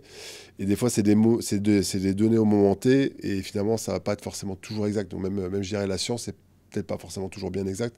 Donc je pense qu'il faut aussi faire confiance à soi-même, à ce qu'on est capable de faire. Dans la semaine, si on est très fatigué et qu'il y a une grosse séance qui arrive derrière, bah, peut-être intelligemment, il faut se dire, peut-être que cette séance-là, il ne faut pas que je la fasse bêtement, bah, je la ferai demain. Au pire, je la fais pas, c'est peut-être la séance de trop. Moi, ça m'est déjà arrivé des fois d'avoir un mauvais ressenti sur une séance, me dire, oh non, je la fais quand même, et de me blesser. Et du coup, la séance de trop, bah, c'est 2 mois où tu ne pourras pas performer dans ton entraînement. Et voilà, il faut aussi savoir écouter son corps de cette manière-là. Ouais. Ça, c'est un bon point parce que c'est un peu le dilemme des sportifs. C'est comment en fait tu fais pour t'entraîner, pour mieux performer et progresser, et comment aussi du coup tu fais pour t'entraîner, mais parfois pour pas te blesser, tu vois. Ouais, ouais, Et bien c'est sûr. ça qui est Ouais, dur. ben voilà, après, franchement, il y a une grosse écoute à avoir. Pour moi, des fois, il y a des séances, tu les sens, des fois, tu es dans un cycle pendant 2 mois, tu es tellement bien, t'es dans un flow où tu te sens voler. Et après, tu as 2, 3 semaines, tu vas dans le dur, bah, ça veut peut-être dire qu'il va falloir peut-être freiner sur ces semaines-là. Et après, on apprend un peu son corps. Après, bon, quand on est coach, on donne souvent des semaines un petit peu plus relâchées C'est quoi, pour, c'est du deload? ouais, de deload pour dire, voilà, tous les 3 semaines, 4 semaines. Mais après, chaque athlète va réagir différemment. Il y en a qui en ont besoin peut-être tous les 2 mois. Et à la force, et bon, tu parlais de mieux connaître son corps, bah, c'est peut-être de noter au fur et à mesure de l'année, semaine 1, je me sentais tous les ressentis, etc. Et après, on se dit, moi j'ai remarqué justement personnellement que j'ai l'impression, après c'est l'impression, et il n'y a rien de scientifique là-dedans, que je performe beaucoup plus à partir d'entre mois de mars et mois de mai. Alors en ce moment, Ok. là, je me sens vachement en forme. Tout l'hiver, j'étais un peu dans le dur. Je me suis senti un peu dans le dur. En plus, je pense après, il y a aussi l'effet saisonnier. Parce que l'hiver, il y a les maladies, les trucs où je pense le corps se met en lutte pour pas attraper des grippes, des brumes, des machins. Et à chaque fois, en tout cas en aérox, quand je fais mes performances, c'est souvent vers le mois de mars, avril, voire j'aimerais mai-juin si on peut là. Mais je vois, on va décaler un peu là. Voilà. Et on ressent. Moi, je trouve qu'il y a. Alors, je sais pas si c'est vraiment vérifié, mais je pense qu'il y a des périodes dans l'année, peut-être qu'aussi on se sent peut-être plus en forme. Donc ça, peut-être à vérifier. Mais Ah, mais c'est un bon point. Et en gros, ce serait un peu des pics, quoi. Après, oui, des pics de forme, mais pics de forme. Même si évidemment la préparation est toujours, la saison est toujours liée souvent à une grosse pic de forme en fin de saison. On cherche souvent à avoir ce pic de forme en fin de saison, mais en compétition, on doit être aussi au top en octobre, en novembre pour pouvoir se défendre et pouvoir chercher des scores aussi. ah, c'est ce qu'on n'a pas dit, mais parce que du coup, en fait, toi, dans ton cas, t'as des Aerox par an, c'est quoi? T'en as 10-15 au moins, non? Que tu fais? On va dire c'est minimum une par mois, voire 2 par Ouais, mois. Ouais. j'imagine. Et en fait, justement, que t'es pas à 100% à chaque course. Non, t'es pas 100% à chaque course. Tu sais que cette course, en fait, tu vas te donner. Par contre, tu peux te donner à 100% sur ta course. Même petit clin d'œil à certains pour 200%. Tu vas te donner à fond sur ta course, mais tu sais que cette course-là, bah, tu feras pas ton record, mais tu vas te donner à fond avec tes armes du jour. Mais après, évidemment, toute la saison, elle est calée des fois sur certains événements. Tu vas pas te dire, ok, je vais être bon une semaine, 2 semaines après, j'ai un événement, je vais être encore meilleur, 2 semaines après, j'ai encore un événement, je suis encore meilleur. Voilà, faut calibrer quand même. Et après, peut-être qu'il y a certaines compétitions, faut peut-être pas les faire à 100%. Faut aussi faire ça de manière aussi intelligente. Et tu varies un petit peu entre les Aerox, parce qu'on n'a pas dit, hein, mais pour expliquer un petit peu rapidement aux gens, c'est important aussi. En Aerox, du coup, t'as déjà la catégorie simple, Ouais, double, et t'as des relais aussi. ouais. Donc après, du coup, t'as homme-homme, t'as femme-femme, enfin, il y a plein de possibilités.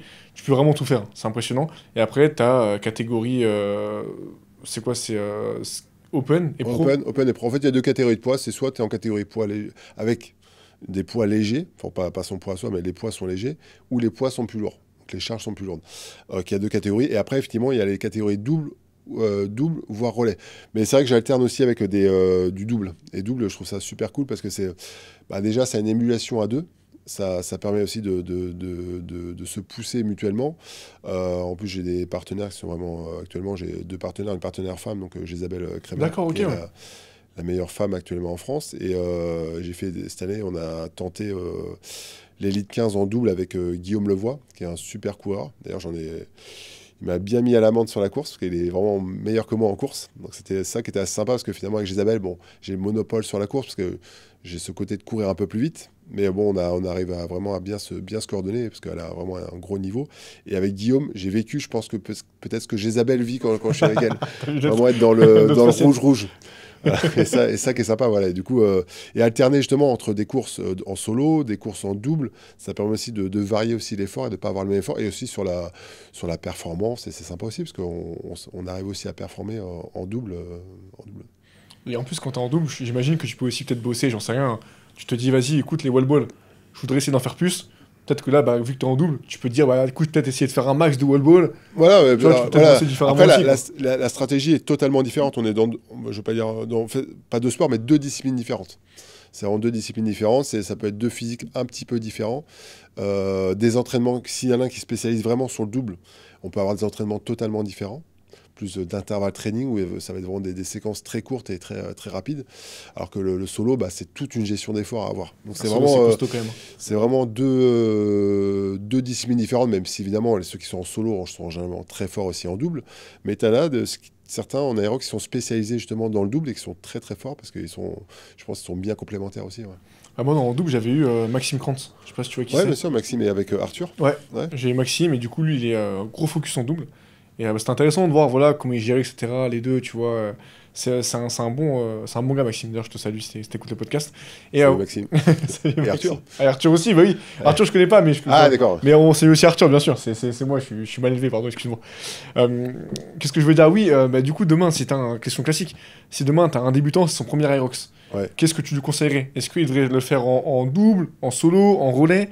Ou est-ce que ça dépend voilà, de ce qu'il veut faire, quoi? Alors, si tu me parles d'un débutant un peu sportif, directement, je vais dire, fais-le en double. Et pour une fille, surtout si c'est une femme, fais-le surtout en double.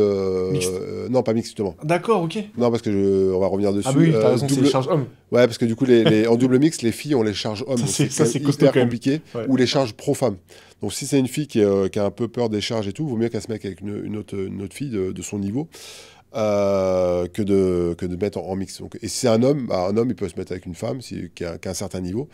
Ou en double homme, voilà, c'est l'avantage déjà de motivation. Il y en a un toujours pour tirer l'autre. L'avantage, on va courir. Par contre, il faut savoir qu'on court ensemble.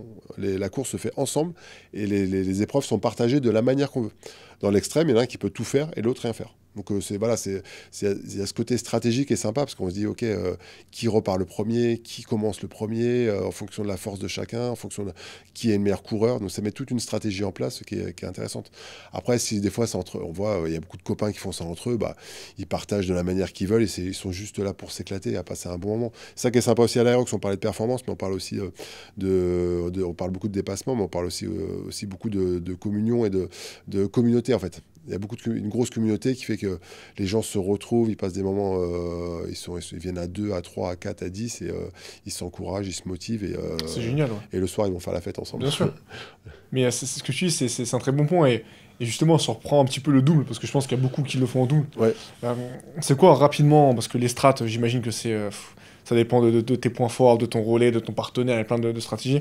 Mais grosso modo, si on parle, tu vois, de transition, qu'est-ce que tu conseillerais? Est-ce que dans l'équipe, voilà, tu as quelqu'un qui est un très bon coureur, l'autre qui l'a un peu moins?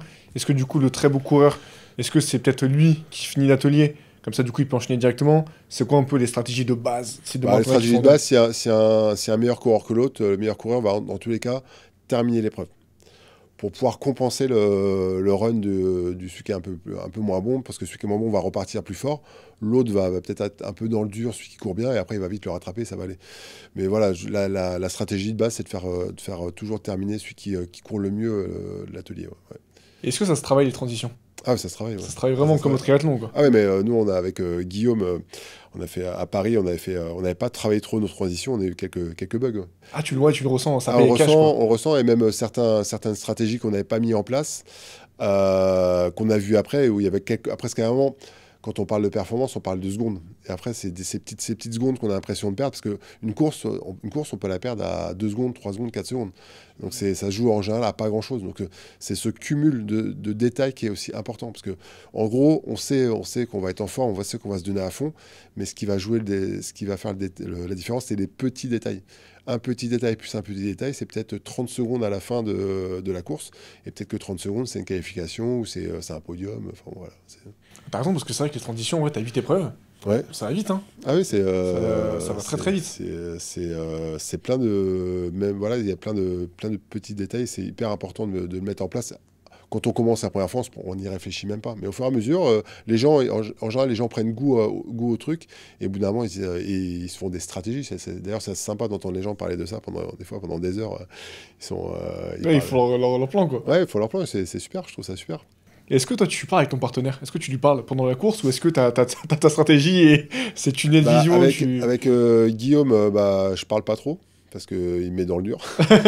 Avec Géza, bon, j'ai un petit ascendant, on va dire, sur le cardio, donc j'essaie des fois de pas forcément trop lui parler, mais c'est plutôt la communication dans le sens où on a un schéma de course. Et le schéma de course, des fois, peut changer. Souvent, on dit, Géza, écoute, toi, tu arrives au wall ball, c'est toi qui commences. Géza dit, je dois commencer au wall ball. Elle arrive au dernier tour, elle fait, commence.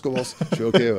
Et à deux, je suis avec Géza. Des fois, je me mets un peu devant parce qu'il y a ce côté, des fois, des gens qui prennent de la place devant. Donc, j'essaie de faire un peu le garde du corps devant, de passer devant pour lui faire la place, pour pas qu'elle ait cette énergie en plus à demander aux gens de se déranger. Donc, voilà. Donc, des fois, il y a un peu, surtout en mixte, ou dans certains doubles, une stratégie aussi par rapport à ça. On essaie de prendre soin de l'autre et chacun prend soin de chacun. Et des fois, il dit, ok, là, je suis dans le dur, il faut que tu prennes le relais. Et inversement, vraiment, il y a de la communication, même s'il y a une stratégie à la base. Des fois, la stratégie va être de A à Z, ça va être ok. Et des fois, ça va être, il y aura eu 3-4 changements parce qu'il y en a un qui sera senti un peu trop dans le dur. C'est incroyable. Et tu vois, ce qui est fort, justement, c'est d'arriver à rester lucide pendant cet effort-là, quand vraiment t'es dans le dur, pour te dire, écoute, là, trop compliqué, prends le relais, mais tu sais, c'est rapide, tu vois, la prise de décision. Ah oui, non, mais la lucidité, en double, il y en a toujours un qui arrive à l'avoir en général. Donc les erreurs se font assez peu. Les erreurs de lucidité, elles sont souvent tout seules. Et ça arrive quand même assez souvent. Et c'est parce qu'évidemment, on est tout seul face à soi-même. Et si on fait une connerie, voilà, c'est nous, quoi. Et tu parles de ça, t'as déjà eu des courses, toi, vraiment, où c'était vraiment dur, genre peut-être que t'as mal géré, t'as explosé au départ. Voilà, t'as déjà eu des courses, pardon, où vraiment, tu t'es dit, là, vraiment, là, c'est dur, quoi. Alors, en fait, au bout d'un moment, l'effort, on le connaît, en fait. Le corps, il est habitué à cet effort-là. Le cerveau, je pense qu'il est habitué à cet effort-là. Il sait que voilà, ça va être, entre guillemets, un effort dur. Donc, au fur et à mesure du temps, limite, on s'habitue, en fait. On connaît l'effort, même si, en fait, on vit comme une certaine difficulté dans l'effort. Ah, mais on sait que voilà, on va la passer la ligne d'arrivée. Mais ça m'est arrivé une fois, l'an dernier, justement, au championnat du monde, de m'écrouler au wall ball. J'ai pas vu arriver le truc. Je suis arrivé complètement déshydraté parce que je m'étais mal hydraté en post-course et je me suis effondré. C'était justement, j'étais premier à ce moment-là. Je gagnais la course. Je suis champion du monde de ma catégorie d'âge et j'étais à 15 wall ball et à 15 wall ball, je crois que je me suis complètement effondré et mes jambes tenaient plus en fait. Je me suis dérobé sur mes jambes, c'était fou. Hein. Et c'est la première fois que ça m'arrivait parce que du coup, on a toujours l'impression de maîtriser son corps et là, je maîtrisais plus rien du tout. J'essayais de me relever et à l'époque, Max qui était là derrière avec le grand chef d'Aerox, à un moment, ils ont été obligés de m'arrêter, ils essayaient de me relever mais ça marchait pas. Ma femme qui était en transe, qui pleurait derrière. Ah ouais, c'est ouf. C'était un moment un peu de panique et moi je comprenais rien et là pour le coup ça a été la course la plus dure de ma vie. Hein. Parce que psychologiquement c'est un peu dur parce que tu sais que t'es premier, j'avais 2-3 minutes d'avance sur le deuxième, j'avais la course gagnée entre guillemets, mais j'ai fait une mauvaise... Et là c'est mauvaise gestion post-course, à cause d'une post-course que j'ai mal géré, en l'occurrence l'hydratation, on paye les conséquences. C'est ouf, tu vois, ça pardonne pas. C'est pourquoi, pour ça, voilà, la préparation, elle se fait aussi en amont. Voilà, bon, ça, c'est logique, mais voilà, pour le coup, c'était ça le problème. Mais tu vois, c'est pour montrer que même à très haut niveau, après, vous, ce qui est dur, c'est que c'est vraiment aussi, le corps est tellement poussé à l'extrême que si t'as un facteur qui est peut-être mal géré, tu le payes cash, tu vois. Ah oui, mais voilà, en plus là, il faisait chaud et tout. Voilà, c'était la descente aux enfers. Et surtout le lendemain, je devais recourir.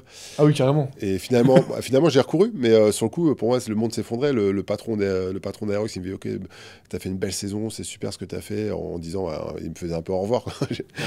Et dans ma tête, c'est fini. Et finalement, après la course, j'ai discuté avec ma femme et un ami, et il m'a dit, écoute, non, tu vas courir, tu vas juste boire de l'eau et ça va aller mieux. Effectivement, ça a été mieux. Après le lendemain, c'est reparti, quoi. Ouais, parce que toi aussi à ton niveau, t'as aussi la pression de te dire faut quand même rester au top. Ouais, faut quand même performer, faire des temps, des chronos. T'es pas là pour le loisir, quoi. Ouais, non, mais en fait, on est là pour, en fait, on est là pour une passion et la passion se transforme en, voilà, on se doit, en fait, on s'oblige, en fait. Malheureusement, c'est presque, on s'oblige, on est exigeant avec soi-même. On se dit non, c'est pas possible, quoi. De toute façon, comme à chaque course, des fois, je me dis, j'aimerais bien, des fois, certaines courses, ça m'est déjà arrivé, mais de lever un peu le pied. Mais des fois, quand je suis parti, il y a un orgueil en moi qui fait non, vas-y à fond, quoi. Bah, en plus, à ce truc aussi, maintenant les gens ils te connaissent, enfin ils te connaissent, donc ça serait bien, Ouais, ils vont voir. Tonton, je pense qu'ils vont le voir. Si tu fais une course plus tranquille, ils vont dire attends, mais pourquoi t'as mis 5 minutes de plus tu vois, tu l'as fait à cloche-pied. Enfin, tu sais, les gens ils. oui, bien sûr. Après, ça m'est déjà arrivé de faire des contre-performances, ça m'est arrivé, mais justement, je parlais d'une course dure cette année à Hong Kong. Je suis parti à Hong Kong en novembre. Et j'ai toujours eu du mal avec le décalage horaire. Alors, le jet lag, pour moi, c'est un truc assez mystérieux, difficile à gérer. Et les courses à l'étranger, j'ai jamais super performé. Et à Hong Kong, alors, je suis pas tombé dans les pommes, mais j'ai fait une contre-performance. Bon, j'ai fait 1h04 au final, mais j'arrive dernier, bon, avant-dernier, parce qu'il y en a qui avaient abandonné. Mais j'ai fini dans le dur, ça a été dur, dur, dur. Mais j'ai voulu finir, tu vois. Je me suis dit, pour le mental, ça, il faut que je la termine. Et c'était. Voilà, et des fois, tu prends des claques, tu sais pas pourquoi. Alors là j'ai mis ça sur le compte du jet lag, parce que je me sentais vraiment en forme. Et ce jour-là, j'ai pris une claque, alors que, je sais pas. Le décalage horaire, c'est aussi un facteur qui est un peu compliqué à gérer, je pense. Bon, on s'en rend pas compte, mais t'as raison, parce que le décalage horaire, faut gérer ça. Après, t'as aussi la partie nutrition. Enfin, c'est un tout, quoi. Tu Ouais, vois, en fait, ce que je disais aux gens, mais pourtant, tu es en forme. Mais c'est vrai que j'étais en forme, je faisais mes petits entraînements, pré-entraînement, j'étais en super forme. Après, il y a le jet lag pour partir en vacances, pour aller faire du sport, pour s'amuser. Ça, on se dit, non, le jet lag, j'ai rien. Mais dans la partie sportive, dans la performance et quand on va pousser son corps à l'extrême, bah le corps, là, c'est le jet lag, là, il se passe vraiment quelque chose, quoi. Parce qu'on a été au maximum de ce qu'on peut faire. Si on va en vacances, on fait son sport, on va se balader, je suis un peu décalé, mais ça va, c'est tout. Mais là, pour le coup, je pense qu'on fait vraiment un appel physiologique au corps qui fait que et je pense que chacun réagit différemment. Et bon, là, j'ai pas de réponse, parce que du coup, il y en a certains, justement, ont été arrivés le même jour, qui ont performé un truc de fou, et d'autres qui sont en down. Et ça arrive assez souvent, d'ailleurs. Les Américains qui viennent en Europe, ou quand on part surtout vers l'Est, c'est plus compliqué. Ouais. ce que tu dis, c'est intéressant parce que je réfléchis en même temps. Mais en fait, toi, ton corps, tu le pousses tellement à l'extrême que c'est ça, en fait, le facteur qui change. Mais euh, toi, ton corps, pour arriver à le pousser à l'extrême comme ça, est-ce que tout le monde pourrait le faire? Ou est-ce que faut vraiment se connaître et faut aussi vraiment être entraîné en conséquence pour vraiment pouvoir se mettre dans le dur? Parce que je pense que moi, demain, si je fais un Aerox, même si je pense être dans le dur, au final, je serai jamais autant dans le dur que toi, tu peux te mettre. Ouais. Tu penses comment tu arrives justement à ce stade-là où vraiment tu peux donner 100%, tu vois, quand moi je donnerais 80%. J'ai toujours au moins une 20-15% qui me restera, tu vois. Bah, après, je pense que c'est aussi pourquoi tu fais ça. Après, il faut se dire vraiment la question, pourquoi on fait ça. Si je fais ça juste pour m'amuser, est-ce que je le fais pour performer, aller chercher loin, est-ce que j'ai un truc à prouver? Les antécédents de sa vie, chacun a vécu quelque chose qui fait qu'à un moment, on va créer un mental autour de ça, et le mental va être de plus en plus fort justement pour accepter cette douleur et se dire, si je suis là, c'est pas du fait du hasard, c'est pas juste pour m'amuser, parce que je sens que j'ai besoin d'aller chercher au fond de moi-même. C'est un besoin, en fait, de me dire, ok, moi, ma course, elle sera accomplie. Accomplie, je sais pas si on dit. Ça sera accompli, Accomplie. ouais. Elle sera accomplie si je me suis donné à fond, même si je suis arrivé dernier en me donnant à fond et en me disant, voilà, j'ai tout donné, et là, avec les armes du jour, encore une fois, parce qu'on peut avoir tout donné et avoir fait une contre-performance, mais si j'ai tout donné avec les armes du jour, je serais content. Par contre, si j'en ai gardé un peu sous le pied en me disant, même si j'ai fait une bonne position, je suis un peu frustré, quoi. Et j'ai besoin aller chercher loin et je pense que non, c'est pas accessible à tout le monde, parce qu'il faut vraiment avoir envie, en fait. Il faut vraiment aller chercher loin dans soi. Et encore une fois, je pense que c'est aussi ça peut résonner dans la vie de certaines personnes, à un moment de la vie qui ont été un peu compliqués. Et tous ces moments compliqués, mais si c'est pas conscient, mais je pense inconsciemment, ils sont renforcés pour aller chercher loin dans l'effort. On se dit, voilà, j'ai vécu telle chose, ça m'a renforcé. Ça m'a renforcé pour devenir encore meilleur dans mon sport et dans ce que j'ai envie de faire, en fait. C'est intéressant parce que du coup, en fait, tout partirait vraiment du mental, quoi. Ouais, C'est ouais, vraiment une barrière mentale que tu te mets ah oui, mais inconsciemment, je quoi. pense que voilà, et les gens se mettent des barrières. Je pense qu'on se met aussi des barrières parce que après, Je dis ça, mais après, il faut faire précaution parce que malheureusement, je pense qu'il y a des gens qui se poussent tellement que. Ouais, après, c'est l'extrême, quoi. Non, mais je veux dire, en fait, non, je veux dire, concrètement, je suis lucide que de me dire, on peut se pousser, on se pousse, et il peut se passer quelque chose un jour, on ne sait pas. On ne sait pas jusqu'à où le corps peut accepter les choses. Et malheureusement, il y a des personnes qui restent sur le carreau en poussant leurs limites. Ou des fois, même pas en poussant les limites. Hein, mais bon, c'est difficile à dire. Mais je pense que voilà, j'ai tout un vécu, toute une expérience qui fait que mon mental s'est forgé au fur et à mesure des années. Peut-être qu'à 20 ans, j'aurais pas eu le même mental. Et à 30 ans, pareil. Et je pense que ça a évolué, en fait. Les choses ont évolué, et qui fait qu'à un moment... Des fois, on me dit, ouais, c'est dommage, à 25 ans, t'as pas connu ce sport-là, mais ça se trouve, à 25 ans, j'aurais pas eu envie, j'aurais pas eu le mental, et j'aurais été nul. Ouais, c'est clair. Et il y a ça aussi, c'est que là, on doit performer, franchement, même physiquement, tu vois, au-delà de ça, des perfs, vraiment solides, tu vois. Et moi, ce que j'aime bien, c'est que là, on parle d'âge, tu dis commencer plus tôt, etc. Je trouve que tu montres que, tu vois, à partir de. T'as quoi, t'as 40. 43. T'as 43, tu vois. Mais bon, maintenant, ça reste quand même assez jeune, mais. Tu montres que tu vois, ok, on peut dépasser 40 ans, tu vois. Ouais. Et franchement, t'as une meilleure forme physique que moi, tu vois. Donc, c'est ça que j'aime bien aussi dans ton parcours. Tu vois, on parle du mental, mais voilà, tu montres aussi que t'es en forme, quoi. Non, mais après, je pense qu'il y a certaines personnes qui disent à 40 ans, on régresse, mais avant de régresser, on peut aussi aller chercher entre guillemets, son potentiel.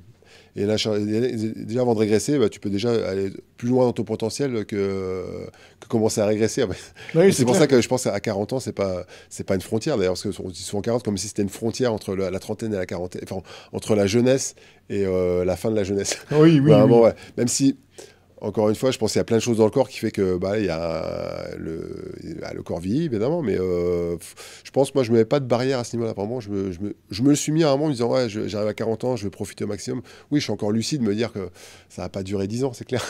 Mais je me dis, mais j'ai encore envie de progresser, j'ai encore la niaque, je suis encore dans la compétition, et je peux être aussi féroce qu'un gamin, qu'un jeune de 20 ans. Je trouve ça cool, parce que des fois, j'ai l'impression que je parle à un mec de 20 ans, pour moi, c'est juste un adversaire, et on parle, et c'est cool, quoi. Bien sûr. Et ce qui est bien, c'est que je pense que du coup, à l'âge que t'as plein de mouvements, t'as plein de choses où tu progresses, où t'es meilleur qu'avant, je suis sûr, en plus. Ah oui, mais carrément, en fait, je me dis, c'est juste que je pense qu'on peut atteindre c'est un potentiel, quoi. Ouais, un potentiel, des limites. Je pense qu'on faut pas se mettre trop de limites, et peut-être que des fois, encore, il n'y a pas de limites, faut pas se mettre de limites, mais en faisant les choses intelligemment, pardon. Ça veut dire que même si, entre guillemets, mes années sont un peu plus comptées qu'un gars qui a 20 ans, c'est pas pour autant que je dois aller trop vite, non, trop brûler les étapes. C'est parce que j'ai 40 ans, vite, il faut que je m'entraîne vite, il faut que je fasse tout vite, et il faut que je fasse trop... Non. Il faut aussi faut se dire, justement, à l'inverse, il faut que je fasse attention pour pouvoir durer, mais en même temps performer. Donc c'est un mélange entre le temps et la performance. Je trouve ça incroyable. Écoute, on a fait pas mal de choses, pas mal de points, pardon, sur l'Aerox. Juste pour finir, une question un peu drôle. C'est un peu la suite de ce que je viens de te dire. Franchement, je connais pas beaucoup de personnes, tu vois, qui ont 40 ans, qui sont aussi fit que toi, et même des gens plus jeunes, hein, qui sont aussi fit que toi. C'est quoi le secret? Est-ce que tu manges bien? Est-ce que tu fais beaucoup de cardio? Bon, je te pose des questions à la con. Ouais. C'est quoi le secret pour être en forme? Alors déjà, mon secret numéro 1, c'est de faire beaucoup de sport. Ouais. Mais au niveau de l'alimentation, je suis juste, en fait, c'est un peu dans la lignée de mon entraînement. Je suis pas carré dans le sens, je pèse rien, je mesure rien. Je mange quand j'ai faim. Je mange d'une manière, on va dire, saine et cohérente. C'est-à-dire que mon corps, évidemment, je fais beaucoup de sport, donc je mange beaucoup de féculents. Je sais que les légumes, c'est bon, je mange des légumes. Je sais que les protéines, c'est bon, je mange des protéines. En même temps, mais je mange quand même des choses que j'aime bien. Je ne me mange pas par contrainte. J'ai des enfants qui mangent des gâteaux, malheureusement, des fois, les gâteaux passent par là. Et c'est pas pour autant que je me prive complètement, quoi. J'ai juste une vie saine, avec des petits écarts, mais j'en suis conscient, et c'est pas un problème. Je focalise pas dessus. Je suis plutôt assez global d'une manière générale sur c'est bien de manger ça, faut le manger. Et si de temps en temps je fais un écart, c'est pas grave, il y a aucun problème. Ouais, c'est pas mal. Et j'aime bien aussi ta façon de dire je mange quand j'ai faim. Parce que c'est vrai que souvent, parfois, on se force à manger, mais après, après on va parler. Après, on va pas commencer à calculer ta calorie d'un jour, etc. Mais parfois, on se force, je sais pas, le matin, tu viens de te réveiller, faut que tu manges parce qu'il faut que tu manges. Et en vrai, si tu manges dans 1 heure et demie, c'est pas très grave en soi, Ouais, tu non, vois. c'est clair. Et c'est ça que les gens parfois ont du mal à comprendre, tu vois. Non, mais ouais, non, mais pour moi, c'est. Après, je suis un gros mangeur. C'est pas dur Je pour te moi verrai de. avec ta gamelle tout à l'heure. C'est pas dur pour moi de manger, mais après, voilà, je pense que c'est pas, c'est pas compliqué de bien faire les choses. Suffit juste de. Voilà, pour moi, il faut juste en cohérence avec, ce que je suis. Bah, je suis un sportif, bah, je mange d'une manière sportive. Je me complémente d'une manière sportive, parce qu'évidemment, c'est pas facile de manger certains plats. Bah, il faut, voilà, je vais prendre des checkers, des trucs qui ont fait que les choses vont être un peu plus simples, mais juste cohérent avec ce que je fais, quoi. Magnifique. Mais écoute, j'aime beaucoup l'échange qu'on a eu, parce que c'était quand même assez inspirant. Tu vois, même si on a parlé de plein de choses différentes, parce que tu vois, au début, je t'ai dit, voilà, parler beaucoup d'Aerox, de conseils. Au final, on a dévié aussi un peu sur toi. En tout cas, non, merci d'être venu dans Bah, le écoute, ça m'a fait podcast. plaisir, c'était super sympa en tout cas. Ah, c'était détente, hein, tu Ouais, vois, je te ouais, dis, c'était vraiment, vraiment détente. Mais écoute, rapidement, t'as une caméra qui est ici. Où ouais, est-ce qu'on peut te suivre sur les réseaux s'il y en a qui veulent peut-être se faire du coaching aussi avec toi. ouais. Bah écoute, tu veux me suivre, tu viens voir une Aerox. Ok, c'est vrai, oui, Non, je suis sur Instagram, sur Geoff-coach, ou je crois que tu tapes aussi Geoffrey Voisin, ça marche. Je fais du coaching présentiel. Alors sur demande, en fonction des disponibilités, j'ai une programmation que je vends aussi en ligne, une programmation 50 euros qui permet aussi Honnête, hein, franchement. Ouais, c'est honnête, c'est une Ah ouais. programmation de 8 semaines que j'ai fait il y a 2 ans maintenant, et que les gens sont super satisfaits parce qu'ils m'ont dit ouais, ça m'a permis de faire une programmation pour bien se lancer. Après, pour certains, je fais du suivi. J'ai mis un peu en stand-by pour l'instant, je sais pas quand est-ce que sera le podcast, est-ce que je vais remettre un suivi en place, ça c'est à voir.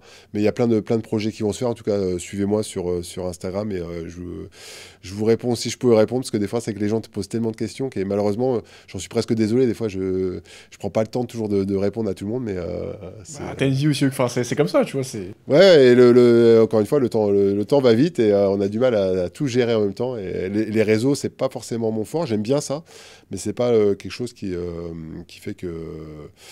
Ouais, en tout cas, c'est un bon bonus, et c'est cool. Magnifique. Bah écoute, merci à toi d'être venu dans le podcast. Merci à vous aussi qui écoutez le podcast Entre Tête. Vous êtes de plus en plus pardon, nombreux et ça fait vraiment, vraiment plaisir. Donc abonnez-vous à Geoffrey d'abord. Ensuite, abonnez-vous au podcast. Pareil sur Instagram, TikTok, YouTube. Mettez un like, un commentaire. C'est important. Et nous, on se voit lundi prochain pour un prochain podcast. Prenez soin de vous. Ciao, ciao.